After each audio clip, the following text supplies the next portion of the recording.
नमस्कार. LIC एजंटसाठी खास तयार करण्यात आलेल्या आनंदा या डिजिटल प्लॅटफॉर्मबद्दल आज आपण सगळं काही समजून घेणार आहोत. आनंदा म्हणजे आत्मनिर्भर agent new business digital app. याच्या मदतीने कुठलाही पेपर न वापरता अगदी सोप्या पद्धतीने प्रस्ताव कसा पूर्ण करायचा, चला तर मग पाहूया. जरा विचार करा. कागदपत्रांचा तो गठ्ठा नाही, फॉर्म भरताना होणाऱ्या चुका नाहीत आणि ग्राहकाची तासनतास वाट पाहणंही नाही. असं खरंच होऊ शकतं का?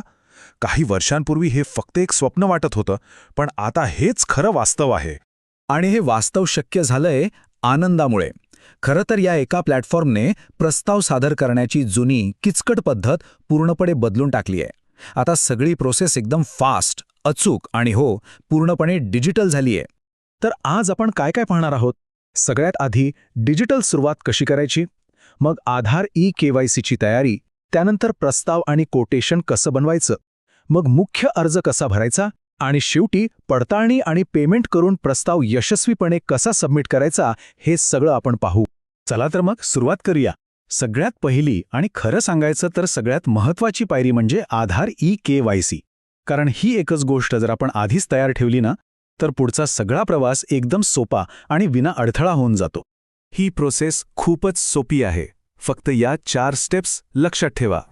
myAadhar.uidai.gov.in या वेबसाईटवर जा आणि आधार व OTP वापरून लॉग इन करा.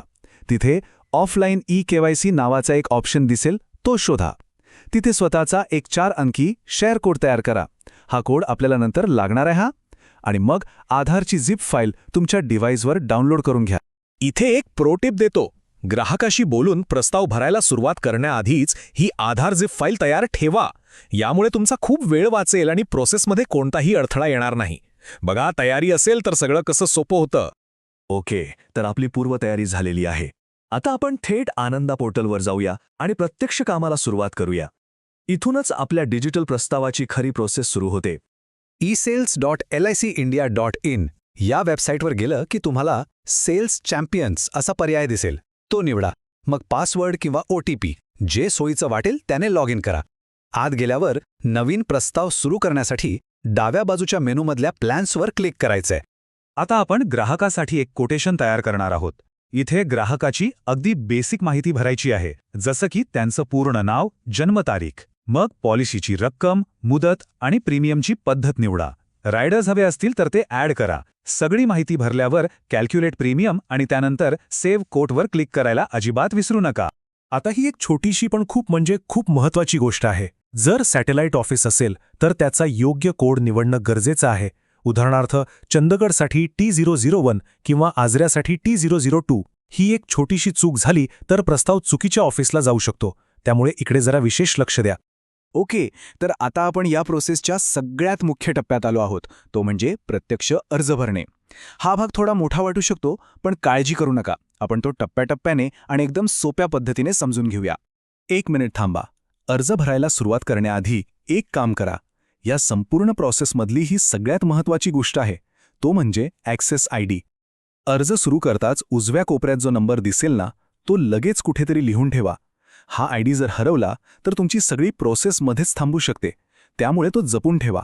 अर्ज भरताना आपल्याला या काही प्रमुख विभागांमधून जायचं आहे. आपण KYC अपलोड करण्यापासून सुरुवात करू आणि मग वैयक्तिक माहिती, व्यवसाय, आरोग्याचा इतिहास आणि नॉमिनी डिटेल्स अशी सगळी माहिती भरणार आहोत.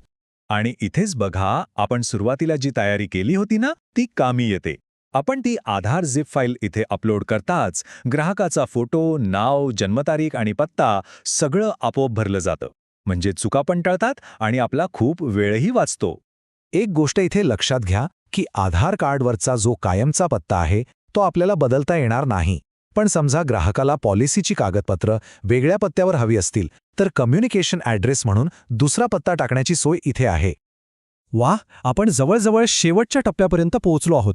आता फक्त एजंट आणि ग्राहक या दोघांकडून व्हेरिफिकेशन आणि पेमेंटची प्रोसेस बाकी आहे. चला तेही पटकन पूर्ण करूया. आता तुमची म्हणजे एजंटची भूमिका सुरू होते. एजंट्स कॉन्फिडेन्शियल रिपोर्ट म्हणजेच ACR मध्ये तुम्हाला प्रस्तावकाबद्दलची माहिती भरायची आहे. त्यांची आर्थिक स्थिती, आरोग्याची स्थिती कशी आहे हे प्रामाणिकपणे नमूद करायचंय.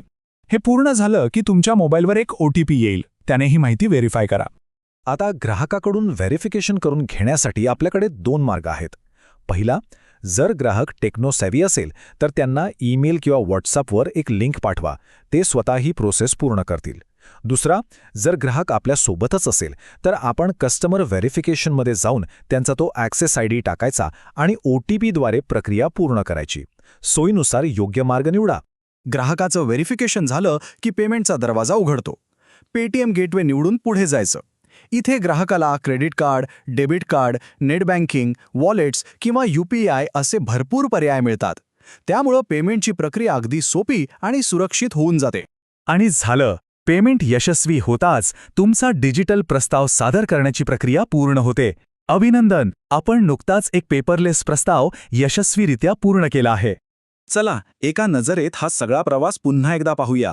आधार फाईल डाउनलोड करा, लॉग इन करून कोटेशन बनवा, अर्ज भरा आणि eKYC अपलोड करा, ACR पूर्ण करा, ग्राहक व्हेरिफिकेशन आणि पेमेंट करा आणि प्रस्ताव सबमिट. बघा किती सोपा आणि सरळ आहे.